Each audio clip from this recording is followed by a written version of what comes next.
Ang movie kung saan ay ipinakita ang isang batang babae na naglalakad sa daan at ang pangalan nito ay Emma, at nang makita niya ang isang lalaki na nagtitinda ng balot sa kalye ay bumili siya ng 4 na balot at dahil may gusto sa kanya ito kaya't 3 na lang ang pinabayaran nito sa kanya. Ngunit sa kanyang pagkatapos ay sinabi ni Emma na nakapagbayad naman ang lahat maliban kay Nanay Lolet kaya't pinagsabihan siya ni Ben na huwag siyang maaawa sa mga drama at pagpapaawa ng kanyang mga sinisingil. Pero nagsinungaling si Emma dahil nagbayad naman pala si Nanay Lolet at kinupit lang pala niya ang kanyang nasingil dahil nag-iipon siya at inilalagay niya ito sa isang rebulto sa kanilang altar, at kaya pala siya nag-iipon ay nagbabalak siya na iwanan na si Ben.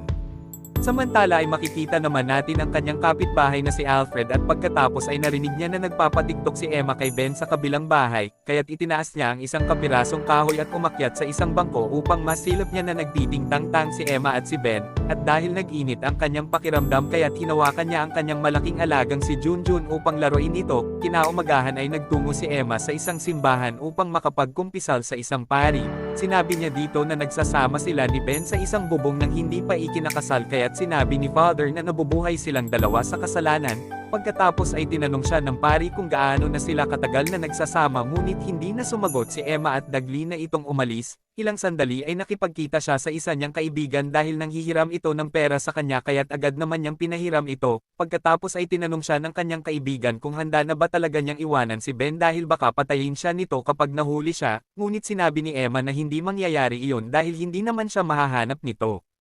Kinagabihan ay uminom si Ben at nagpakalasing dahil sinibak siya sa kanyang trabaho kaya't ibinuhos niya ang kanyang sama ng loob kay Emma, at makikitang sinaktan niya si Emma at binarurot niya ito hanggang sa mapagod at makatulog. Samantala ay makikitang init na init si Alfred habang nakasilip sa maliit na butas kaya't tumambad sa kanya ang lahat ng mga ginawa ni Ben kay Emma. Pagkatapos ay lumabas si Emma upang mahugasan ang kanyang mga paso at mga sugat, ngunit biglang lumabas si Alfred at hinalikan niya ang mga sugat ni Emma. Kinaumagahan ay maagang gumising si Emma kung saan ay nakita niya si Alfred at pagkatapos ay naningil na siya sa mga pinautang ni Ben, at kinagabihan ay makikita na namang binubugbog siya ni Ben kaya't lumabas ulit si Emma upang hugasan ang kanyang mga tinamong mga sugat mula kay Ben. Pagkatapos ay pinuntahan siya ni Alfred at isinama siya sa bahay nito upang makita ang kanyang mga sugat, ngunit iba palang sugat ang gustong tingnan ni Alfred kay Emma at nagkaroon sila ng matagal na pagtitiktokan. Pagkatapos ng kanilang mainit na ugaan ay sinabi sa kanya ni Alfred na nakulong siya ng 3 taon, sinabi din niya na sa pilitang inilagay ang kanyang mga tato sa kanyang katawan. Ilang sandali ay ipinakita ni Alfred ang maliit na butas na kanyang pinagsisilipan kung saan ay nakikita niya ang mga ginagawa ni Ben kay Emma. Inakala ni Alfred na magagalit si Emma ngunit bigla lang siyang niyakap nito at sinabi nito sa kanya na tama lang ang kanyang ginawa. Kinaumagahan ay nakipagkita si Emma sa isa niyang kaibigan na nasa isang bar at nakita siya nito na mukha siyang masaya. Kaya't tinanong niya si Emma kung may ibang lalaki ba ito at pagkatapos ay ngumiti lang si Emma at sinabi niya na meron. Samantala ay nag-apply naman ng trabaho si Ben ngunit hindi naman siya natanggap kaya't umuwi na lang ito sa kanilang bahay at uminom ng alak. Pagkatapos ay nakita niya ang picture nila ni Emma at kinuha niya ito at dahil dito ay naalala niya ang mga pananakit at masasamang ginagawa niya kay Emma. Bihan habang natutulog si Ben ay makikitang nagbihis at nag-makeup si Emma at pagkatapos ay nagpunta siya kay Alfred at ipinakita niya dito ang kanyang suot na pulang sexy dress. Sinabi niya kay Alfred na ayaw siyang pinagsusuot ng ganoong damit ni Ben pagkatapos ay sinabi ni Alfred na sa tuwing magkikita sila ni Emma ay dapat suot niya palagi ito. Isang gabi ay tinanong siya ni Ben kung nangungupit ba siya at kung mayroon siyang ibang lalaki ngunit itinanggi naman ito ni Emma at saka umalis. Pagkatapos ay sinabi niya kay Alfred na mukhang nakakahalata na si Ben kaya't kailangan na nilang umalis doon. At agad na sumang-ayon si Alfred kay Emma sinabi nito na tatawagan niya ang kanyang tito na taga Palawan upang doon sila manuluyan. Isang gabi ay palihim na nilagyan ni Emma ng gamot na pampatulog ang alak ni Ben ngunit lingid sa kanyang kaalaman ay nakita pala siya nito. Kaya't habang hindi nakatingin si Emma ay dagling itinapon ni Ben ang alak na may pampatulog at kunwari nitong ininom ang alak na ibinigay ni Emma sa kanya, at ilang sandali ay nagkunwari din itong nakatulog upang isipin ni Emma na tumalab na ang inilagay nitong pampatulog sa kanyang alak, kaya't dagling pinagkukuha na ni Emma ang kanyang iginayak na mga gamit na dadalhin sa kanilang pagtakas. Ngunit habang papalabas na si Emma ay bigla siyang hinila ni Ben at pagkatapos ay binugbog siya nito, samantala ay sumilip si Alfred sa butas kaya't nakita niya ang ginawang pananakit ni Ben kay Emma kaya't agad na sinugod niya ito upang matulungan si Emma. Pagkatapos ay nag-away at nagsuntukan na ang dalawa,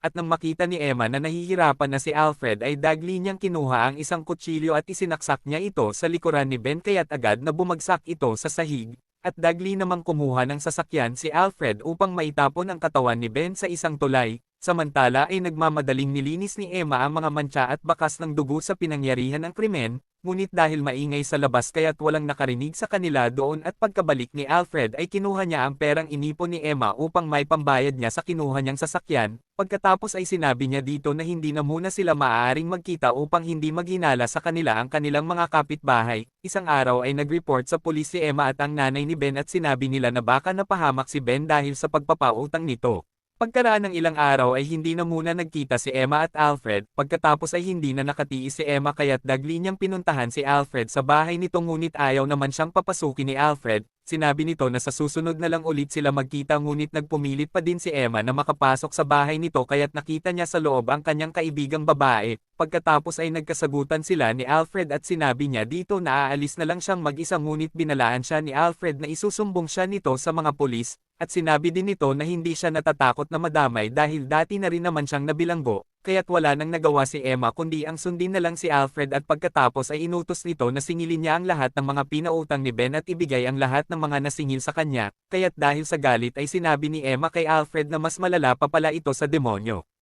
Ngunit isang gabi ay laking gulat ni Emma nang biglang nagpakita sa kanya si Ben kaya't takot na takot siya dito dahil alam na niyang bubugbugin siya nito at papatayin ngunit sinabi ni Ben na hindi siya nito sasaktan basta't papuntahin lang niya si Alfred sa bahay, at habang nagtsutsuksakan sila ay papatayin niya ito, ngunit ayaw namang pumayag ni Emma sa sinabi ni Ben kaya't pinapili siya nito kung gusto ba niyang makulong silang dalawa o gagawin niya ang gusto nito. At sa bandang huli ay agad na pumayag din si Emma sa plano ni Ben, pagkatapos ay tinawag na ni Emma si Alfred at nagkunwari itong humihingi ng tulong sa kanya, ngunit makikitang nagtago naman si Ben sa loob ng bahay, samantala ay sumilip si Alfred sa butas ng dingding kaya't nakita niya na wala si Emma doon, pagkatapos ay dagli niya itong pinuntahan sa kabilang bahay at nang makita siya ni Emma ay agad siyang inakap nito upang magpaduro ng tilapia kay Alfred. At habang gumigiling ibinulong niya dito na nagtatago sa loob si Ben, kaya't dagling sinugod ni Alfred si Ben at nang makitang pumailalim na si Alfred ay mabilis na kinuha ni Emma ang kutsilyo at inihagis niya ito kay Alfred, kaya't nang makuha ni Alfred ang kutsilyo ay dagli niyang pinagsasaksak si Ben ng ilang ulit, ngunit dahil nagpa-party-party ang kanilang mga kapitbahay kaya't hindi na naman sila narinig ng mga ito. At nang dahil sa galit ay sinakol ni Alfred si Emma ngunit biglang tumayo ang duguang si Ben at sinaksak niya sa likuran si Alfred, kaya't sa bandang huli ay parehong binawian na ng buhay ang dalawa. Kinaumagahan ay nagdatingan na ang mga pulis upang gumawa ng isang investigasyon sa nangyaring krimen, pagkatapos ay sinabi ni Emma na gusto siyang pagsamantalahan ni Alfred ngunit sa kabutihan palad ay biglang dumating si Ben upang tulungan siya. At sinabi din niya na nag-away ang dalawa kaya't pareho silang namatay ng dahil sa tinamo nilang mga saksak sa isa't isa, at sa bandang huli ay nailigtas ni Emma ang kanyang sarili mula sa krimen, at pagkatapos ay gumayak na ito at kinuha ang rebulto na kanyang pinagtataguan ng kanyang mga kinupit mula sa paniningil ng mga pinautang ni Ben. At dito na po nagtatapos ang ating movie. Mag-subscribe ka na po Lods para sa magagandang mga movie na katulad nito, at pakiclick mo na din ang notification bell at mag-like ka na din upang matulungan mo ang ating channel. Maraming salamat po sa iyong panonood at pagtulong. Ingat po palagi Lods.